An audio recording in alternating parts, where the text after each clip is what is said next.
देखो बहनी, आज हम पढ़ेंगे किसके बारे में? जड़ के बारे में ना, कि जड़ का पहले समझो, जड़ होती क्या है। जड़ आप लोग जानते हो एक्चुअली, वैसे कोई दिक्कत नहीं ना। जड़ क्या होती है? जो वह भाग, किसी पौधे का वह भाग जो जमीन के अंदर या भूमि के अंदर रहता है। आज आप इसको सारी आराम से समझ जाओगे ना। जो भूमि के अंदर, अब भूमि के अंदर वाले भी सभी जड़ नहीं होती। जब मैं आप वीडियो आपका तना का बताऊंगा, जब मैं आपको तना पढ़ाऊंगा तो आपको बताऊंगा कि जमीन के अंदर भी तने, जैसे मैं आपसे एक बार सवाल पूछा था कि आलू जड़ है कि तना, तो आलू क्या है? तना है। वो भले जमीन के अंदर है लेकिन फिर भी वो क्या है? तना है। जब मैं कभी आपको पढ़ाऊंगा तना तो वो समझाऊंगा। पहले समझिए जड़। जड़ क्या होती है? तो जड़ क्या है? जड़ पौधे का वह भाग जो भूमि के अंदर होता है तथा पौधे को अस्थायी खड़ा रहने में क्या करता है? सहायता करता है। आप देखते हो ना। अब हमें इस वीडियो में यही पढ़ना है कि जड़ क्या काम करती है, इसकी उत्पत्ति कैसे होती है, ये कितने प्रकार की होती है और जो प्रकार है वो उसका क्या काम है। समझ रहे? देखो, तो जड़ का निर्माण किससे होता है बहनी? तो जड़ का निर्माण होता है मूलांकुर से। किससे होता है? मूलांकुर से। मूलांकुर क्या होता है वो समझिए। देखिए, जब आप क्या कर देते हो, फसल की बुवाई कर देते हो, बीज को जमीन के अंदर क्या कर देते हैं, है ना, बो देते हैं या बुवाई कर देते हैं, तो इसके बाद जो पहली जड़ होती है, जो पहली जड़ निकलती है वो क्या है? इसी को बोला जाता है मूलांकुर। मूलांकुर, है ना। सबसे पहले देखिए ये क्या है? मूलांकुर। और ऊपर जब ये बाद में, है ना, ये जो बाद में ऊपर जाती है, ये क्या होती है बहनी? ये होती है प्रांकुर। ठीक है। तो आप कहें, देखिए आपसे कोई पूछे कि जड़ का निर्माण किससे, कोई पौधा हो, किसी की बात कर ले, तो सबसे पहले उसकी उत्पत्ति किससे हुई होगी? मूलांकुर से। ठीक है। जड़ की बात कर रहे हैं तो जड़ का निर्माण किससे होता है? मूलांकुर से। मूलांकुर का मतलब वह जब किसी बीज की बुआई कर दी जाती है, जब वो जमीन में पहली जड़, जानते हैं इसका प्रमुख कार्य, इसका सेव हमेशा, चलिए मैं आपको पढ़ाऊंगा अभी तो देखिएगा वीडियो में, वी सेव का होगा। ये हमेशा क्या करता है? ये जमीन के नीचे खुदाई करने का काम करता है। ये जमीन के नीचे जाके ताकि पौधे को अस्थायी खड़ा रहने में सहायता प्रदान करे। ठीक है। तो समझ गए कि आपसे कोई पूछे कि भाई इसका निर्माण कैसे होता है, तो आप कहेंगे इसका निर्माण कैसे होता है?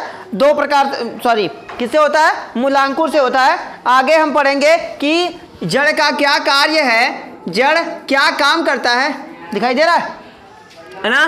तो जड़ का कार्य क्या होता है बहनी? तो जड़ का कार्य होता है पौधे को यांत्रिक सहारा, यांत्रिक सहारा, सहारा, समझ रहे हैं? यांत्रिक सहारा का मतलब क्या है? कि भाई उसे खड़े रहने में क्या करे? सहायता प्रदान करे। और खड़ा रहेगा तभी तो हर क्रिया करना है। आपको जैसे बैठ के खाना खाना है या कुछ भी करना है तो पहले बैठो या खड़े हो तब ना, वैसे ही पौधे को खड़ा रहने के लिए आपसे कोई पूछे जड़ का प्रमुख कार्य क्या होता है, तो उसे क्या करता है? वो उसे सहारा प्रदान करता है। आगे समझ लो कि एक चीज होता है जड़ में दो, एक देखो ये पेड़ हो गया बहनी, ये हो गई जड़। ठीक है। देखो जड़ एक्चुअल में यही है, इतना ही। जब आप किसी को पेड़ को काटते हो तो आप देखते हैं ना, ये आप ये वाला पोर्शन काटते हो यहाँ से, अब इसमें आप देखते हैं ऐसे ऐसे संरचना होती है। देखे हो जड़ आपने देखा होगा, जैसे आलू में आप देखते हो ना, वो क्या है? उसके नीचे जो रहता है वो जड़ है। ये एक्चुअल में क्या है? ये होता है बनी प्ररोह। क्या होता है? प्ररोह। जल अवशोषित करने का कार्य यही करता है। कैसे करता है? मैं आपको बताया हूं, ये वाली विधि बताया ना। चलो इतना ही समझ लो कि एक यहाँ ये मान लेते भूमि के अंदर जल है, तो क्या करता है? ये अवशोषित करता है। पहले एक वाला, एक प्ररोह, एक कण अवशोषित कर लेता है। मान लेते इसकी क्षमता 5 लीटर, तो ये 5 लीटर अवशोषित कर लेगा। और फिर अगले वाले को कितना दे दिया? 2.5 लीटर, तो इसका आधा हो गया, इसका आधा हो गया। फिर अवशोषित करेगा तो इसका 5 हो गया, फिर उठा के 2.5 देगा और ये उठा के 2.5 इसको दे देगा। ऐसे करते करते क्या करते हैं? ये कहाँ पहुँचा देते हैं? पत्ती तक। समझ रहे हो? तो ये जल का अवशोषण ये किस विधि द्वारा होता है? तो किस विधि द्वारा होता है? विसरण विधि द्वारा होता है। किस विधि द्वारा होता है? विसरण। मैंने आपको पढ़ाया था ना कि जब जल के अणु या पदार्थ के अणु अधिक सांद्रता से कम सांद्रता की ओर जाते हैं या गति करते हैं तो उसे क्या कहते हैं? विसरण कहते हैं। तो ऐसे ही क्या करता है जड़? आप अगर आपसे कोई पूछेगा कि जड़ का प्रमुख कार्य क्या है, तो केवल यांत्रिक सहारा प्रदान करना। आप कभी ये मत कहिएगा कि जड़ जो है वो जल को अवशोषित करती है, खनिज पदार्थों को पहुंचाती है। वो कौन पहुंचाता है? प्ररोह पहुंचाता है। और उसे लेके कौन जाता है? जब आपने पढ़ा था संवहन तंत्र, है ना, संवहन तंत्र आप पढ़ेंगे आगे, आप जैसे जैसे पढ़ेंगे वैसे आपको मिलता जाएगा। तो उसे लेके जाने का काम आपने पढ़ा है कि जैसे हम लोगों के शरीर में किसी पदार्थ को एक स्थान से दूसरे स्थान तक ले जाने का काम कौन करता है? जाइलम और फ्लोएम करता है, खून करता है। वैसे पौधों में कौन करता है? जाइलम और फ्लोएम करता है। जाइलम और फ्लोएम का पौधों का संवहन तंत्र या संवहन ऊतक के नाम से जाना जाता है। समझ गए? चलो आगे हम पढ़ लेते हैं भाई जड़ के प्रकार। क्या पढ़ेंगे? जड़ के प्रकार। अब यहां से आपका चालू हो रहा है, ठीक है। पहली जड़, ठीक है। बनावट के आधार पे कहाँ जड़ पाई जाती है, कैसे जड़ पाई जाती है ना, जड़ का क्या कार्य, ये इस जड़ का क्या कार्य, उस जड़ का कार्य क्या है, वो समझते हैं। तो पहली जड़ बनी है मूसला। पहली जड़ क्या है? मूसला जड़, ठीक है। अभी मैंने आपको बताया कि वह जड़ है ना, वह जड़ जो क्या करती है, हर पौधे में पाई जाती है। वह जड़ जो हर पौधे में पाई जाती है। हर पौधे का मतलब कोई भी पौधा होगा भाई, अगर किसी भी पौधे की बात कर ले तो पहले वो जमीन में जाएगा ही तो जाएगा। कोई पौधा है खड़ा रहने के लिए जमीन पे जाएगा कि जमीन के ऊपर है खड़ा हो जाना? ऐसा कोई पेड़ है जो जमीन के ऊपर ऐसे खड़ा होगा यहीं से फट जाना? नहीं, जमीन के नीचे अगर जरा सा भी गया तो वो जो जड़ होगी वो क्या है, पाई जाएगी। वो कौन सी जड़ है? मूसला जड़।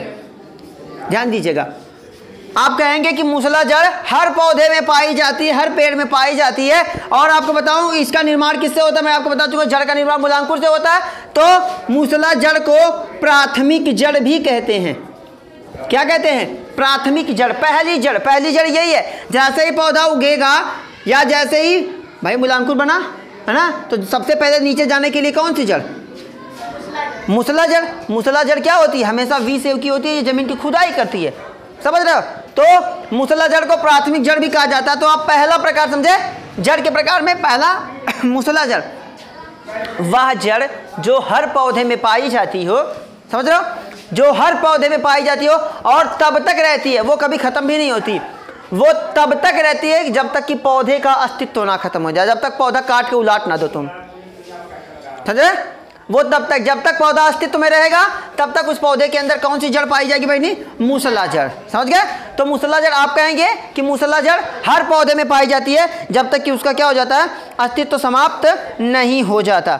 दूसरा है भाई, दूसरी जड़ की हम बात कर ले तो दूसरी जड़ क्या है? परजीवी जड़, है ना।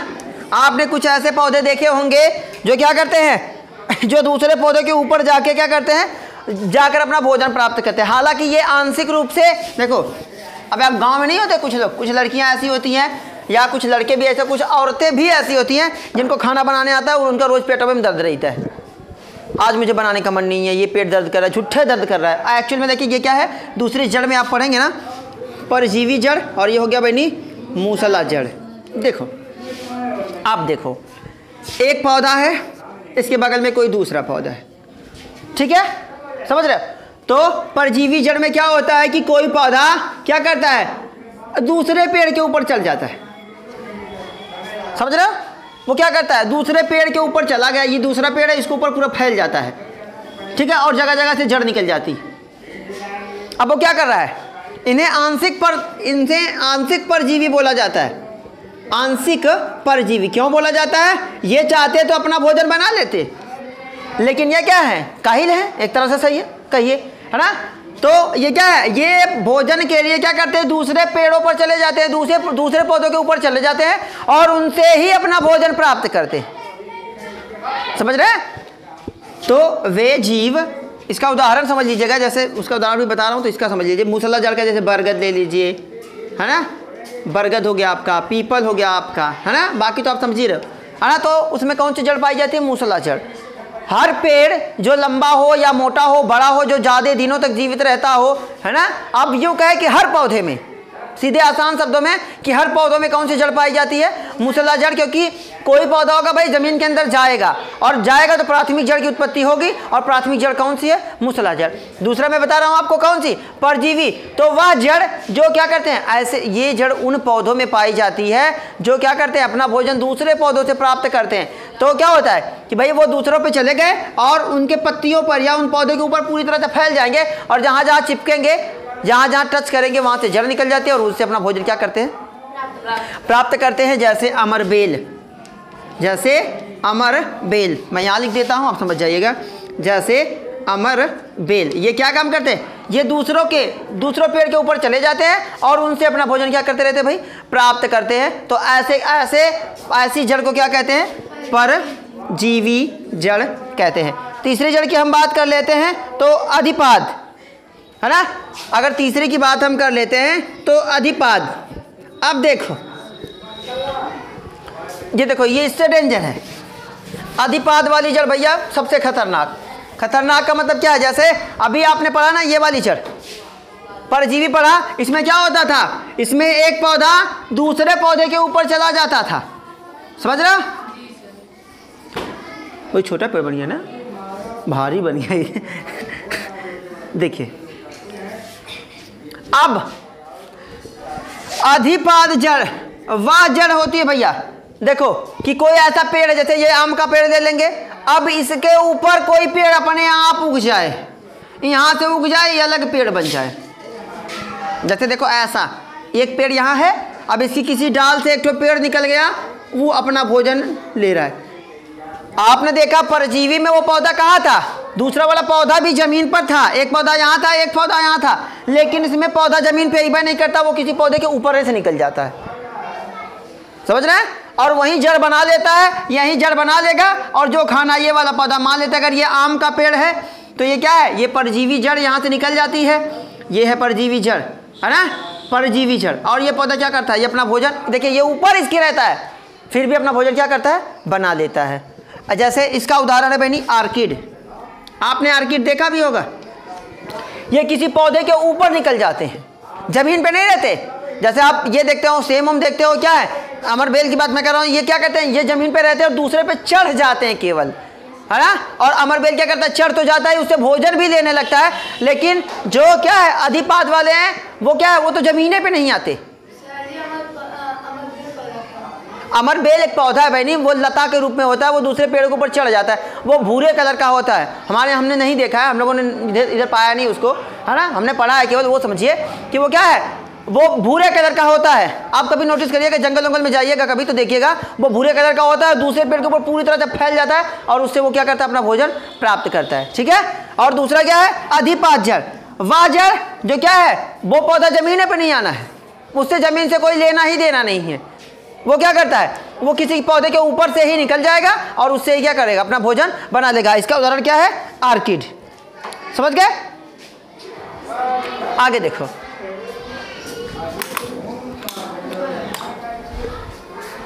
अब देखिए अगले जड़ की हम बात कर ले तो आरोही जड़। आपने इसका तो आपने बहुत आराम से बता दोगे। आरोही जड़ वह जड़, आपने देखा ना, जैसे आपके घर लगाया जाता, हम लोग खुद ही लगाए भैया, वो क्या बोलते हैं उसको, लौकी लगा देते हैं, है ना, हमारे यहाँ जिसको कोहड़ा बोलते हैं, कद्दू लगा देते हैं, समझ रहे हैं। आरोही जड़, इसको एकदम आसान समझो, ऐसे नहीं देखे हो, ये मान लेते हैं कोई आप लगा दिए, क्या बोलते हैं, मान लेते हैं कद्दू लगा दिया, ये ज़मीन पे कद्दू लगा दिया हमने। अब ये क्या है, ये बेचारा यहाँ से चलता है और चढ़ते चढ़ते छत पे आपने वो हमारे यहाँ राठवो लगा देते हैं, राठा लगा चढ़ जाना बेचारा, है ना। वो कितना अच्छा होता है बेचारा, देखो घूम ऐसे उसमें नहीं पाया जाता, ऐसे घूम के स्प्रिंग जैसी। जब मैं आपको वो पढ़ाया हूँ, पत्ती पढ़ाया हूँ, तो इसका ये क्या है, पत्ती का ही एक रूपांतरण है, लेकिन अब इसे जड़ बोला जाता है भाई। तो ये क्या है, ये कौन सी जड़ है बहनी, ये आरोही जड़ है। इसका प्रमुख कार्य क्या होता है कि ये पौधों को चढ़ने में क्या करता है, सहायता प्रदान करता है। आप कभी इसको तोड़ दो, जैसे देखिए अब क्या है, यहाँ पौधा लगा, ये थोड़ा सा आगे गया, आप कुछ रख दिए, कोई लकड़ी रख दिए, इसमें लपेट लिया, ये जड़ पकड़ ली, ठीक है। अब आगे क्या है, फिर एक लकड़ी रख दोगे, फिर उसमें लपेट लेगी, तो यहाँ से जुड़ गई। अब यहाँ से जहाँ जहाँ लेके जाना चाहेंगे वो लेके चले जाएंगे।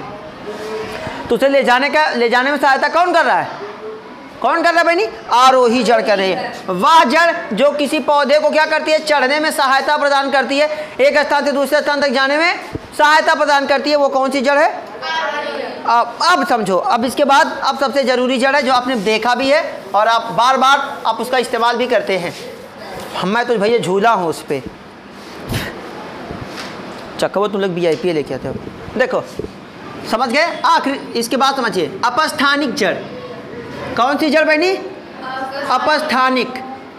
अब देखो अपस्थानिक क्या है, वह जड़ वह जड़ जो पौधे के किसी भाग से तने से निकल जाती है। वह जड़ जो पौधे के तने से, आपने देखा होगा भाई बरगद, देखो उदाहरण में समझा रहा हूं, बरगद है ना, पीपल, पीपल नहीं लिख पा रहा हूं, क्या देश है ना, और वो आपने देखा होगा जिसके हमारे यहाँ बोला जाता है पाकड़ ना। ये कैसे क्या करते हैं, देखो अब ये पौधा होगा, ये पौधा, अरे बड़ा छोटा पौधा हो गया है ना, ये आपका पौधा, अब यहाँ इसकी टहनियों से क्या निकलती है, एक जड़ निकलती है, देखा है ना आपने, ऐसे लटकती हुई लटकती हुई लटकती हुई, तो ये क्या है, ये जड़ है। वह जड़ जो पौधे के तने से निकलती है, और उसका काम क्या होता है, अपस्थानिक जड़ का प्रमुख कार्य क्या होता है बहनी, तो अपस्थानिक जड़ का प्रमुख कार्य क्या होता है, पौधे को, ये उन पौधों में पाई जाती है जिन्हें यांत्रिक सहारे मतलब और अतिरिक्त सहारे की आवश्यकता पड़ती है। जैसे बरगद, वो निकल जाती है, वो क्या करती है, उसे सहायता प्रदान करती है ना, तो उसे बैलेंस करने का काम करती है। देखिए ये भी दो प्रकार की होती है, अपस्थानिक जड़ कितने प्रकार की होती है, दो प्रकार की होती है। पहली होती है कौन सी, पहली वह होती है जो 90 डिग्री झुकी हुई हो, 90 डिग्री समझ रहे हो। आप देखे होंगे कि जो बरगद होगा, पीपल होगा, उससे जो ये होगी, ये सीधे ऐसे लटक के आती है, तो ये कौन सी जड़ है, जड़ कौन सी है, अपस्थानिक, लेकिन वो कितने पे झुकी हुई है, 90 डिग्री सेल्सियस। और दूसरी वाली आपने देखा होगा भाई बाजरा, अभी आप बरसात में जाके खेत में देख सकते हो, जो बाजरा बचा होगा उस पर ऐसे, या मक्का, ऐसे वाली जड़ निकल रही होगी, बची होगी ना अभी वो। ये एक्चुअल में क्या होता है कि जब पौधा छोटा होता है तो ये जड़ यहाँ नीचे पाई जाती है, लेकिन जैसे ये पौधा बड़ा होता है तो भाई बढ़ता तो ये तना ही है, तो ये तना बढ़ता है तो इसके साथ जड़ क्या करती है, ज़मीन छोड़ देती है और ऊपर पहुँच जाती है। तो ऐसे जड़ को क्या बोला जाता है, अपस्थानिक जड़। वह जड़ जो पौधे, ये उन पौधों में, जैसे गन्ना, हमारे यहाँ गन्ना को नहीं, गन्ना जब पेराई होती है उससे पहले क्या कहते हैं उसको, कहते हैं भैया खई चल लो, तो क्या खई चला जाता है, वो जड़ है, वो एक्चुअल में क्या है, वो जड़। और देखिए वो गांठ से ही निकलती है, जहाँ जहाँ से गांठ होती है वो वहीं से निकलती है, बीच में कभी नहीं निकलती वो, समझ रहे हैं। जैसे जैसे क्योंकि पौधा जैसे जैसे आगे बढ़ता है, जैसे यहाँ गन्ना की बुआई कर दिया, अब यहाँ से निकल गया गन्ना, समझ रहे हो, देखो यहाँ समझो, यहाँ गन्ना की बुआई हो गई, यहाँ गन्ना थोड़ा सा बाहर आया, अब यहाँ आया, अब यहाँ है एक तो जोड़, यहाँ है एक जोड़, यहाँ है, तो यहाँ से पहले ये नीचे रहा होगा, ऐसे भाई पहले ऐसे गन्ना रहता ना, तो यहाँ से जड़ निकली, अब ये ऊपर गई, अब यहाँ से इसको सहारा दे रही है, अब थोड़ा सा गन्ना और बढ़ा तो ये थोड़ा सा और क्या हो गई, ऊपर चली गई। ऐसे करते करते गन्ना जितना बढ़ता जाता है उसके ऊपर वो क्या है, वो जड़ पाई जाती है। तो अपस्थानिक जड़ क्या होती है, वह जड़ जो उन पौधों में पाई जाती है जिन्हें अतिरिक्त सहारे की क्या करती होती है, आवश्यकता होती है, ये उनमें पाई जाती है, ठीक है। और ये दो तरह की होती है, एक 90 डिग्री की होती है जिसको स्तंभी बोला जाता है, और दूसरे को अस्तंभी या अवस्तंभी बोला जाता है, समझ गए। स्तंभी जड़ जो 90 डिग्री झुकी हुई हो, और अवस्तंभी जो 90 डिग्री ना झुकी हुई बल्कि इस सेव की हो, उल्टा सी या ऐसा सी टाइप में होती है, समझ गए बात को। आगे देखो, अब एक समझ लीजिए रूपांतरित जड़, ठीक है, आखिरी समझ लीजिएगा, रूपांतरित जड़। जल्दी मैं तना का वीडियो बताऊंगा, तो तब इसमें जो बचे कुछ आपके डाउट अगर होंगे, वैसा डाउट तो मुझे नहीं लग रहा है आपको डाउट कोई है, अगर इसमें जो बचा कुछ डाउट है वो अगले वीडियो में आपका क्लियर हो जाना, ठीक है। अब समझो रूपांतरित जड़। रूपांतरित का मतलब क्या होता है कि वह जड़ या वे पौधे जो अपने जड़ को क्या करते हैं, रूपांतरित कर लेते हैं, बदल लेते हैं, वो कौन सी जड़ है, रूपांतरित जड़। अब देखो इसमें होता क्या भाई कि कुछ पौधे चालाक होते हैं, जैसे आपने पढ़ा है वो कैक्टस है ना, कि वे पौधे जो मरुस्थल में पाए जाते हैं वो क्या करते हैं, वो अपने आकार को क्या करते हैं, बदल देते हैं। क्यों बदलते हैं, रूपांतरित क्यों करते हैं, आपने पढ़ा था कि वो क्या होते हैं, उनके शरीर पे रंध्र पाए जाते हैं, और जहाँ वो पाए जाते हैं वहाँ क्या होती है, पानी की कमी होती है, वहाँ क्या होती है, पानी की कमी होती है, जिसकी वजह से क्या होता है, वो अपने शरीर पे क्या करते हैं, कांटे, है ना, उनके शरीर पे कांटे निकल जाते हैं, जिसकी वजह से वाष्पोत्सर्जन की क्रिया क्या होती है, रुक जाती है ना, है ना। तो रूपांतरित जड़ उन पौधों में पाई जाती है जैसे जो ज़मीन के अंदर पाए जाते हैं। जैसे आप आलू देख लो, है ना, गाजर देख लो, मूली देख लो, ये क्या है, ये रूपांतरित जड़ के ऊपर उदाहरण है। ये क्या काम करते हैं कि ये अपने भोजन, इन्हें लगता है ना, दूसरी भाषा में समझो, अगर आपके पास पैसे हैं और आपको मालूम है कोई चुराने वाला है तो क्या करोगे, छुपा देंगे। वैसे ही ये क्या करती है, रूपांतरित जड़, ये एक्चुअल में तना है, लेकिन ये क्या करते हैं, अपने भोजन को जमीन के अंदर क्या करते हैं, छुपा देते हैं। तो उन्हें क्या, जैसे गाजर कहाँ पाया जाता है, जमीन के अंदर, आलू कहाँ पाया जाता है, जमीन के अंदर, मूली कहाँ पाई जाती है, जमीन के अंदर, सलजम कहाँ पाया जाता है, जमीन के अंदर। तो ये उन पौधों के अंदर पाई जाती है जिन जो अपने वो एक्चुअल में उनका क्या है, भोजन, अब गाजर में क्या कहते हैं, वो उसका भोजन है जिसको वो ज़मीन के अंदर छुपाती है ना, वो उसका स्टार्च है जिसे आप खाते हो, वो एक्चुअली उसका क्या है, स्टार्च है। और वो क्या करता है, ज़मीन के अंदर इसीलिए छुपा देता है ताकि उसका कोई भक्षण ना कर सके। समझ में आ गया जड़, कोई दिक्कत? चलो बेस्ट ऑफ लक।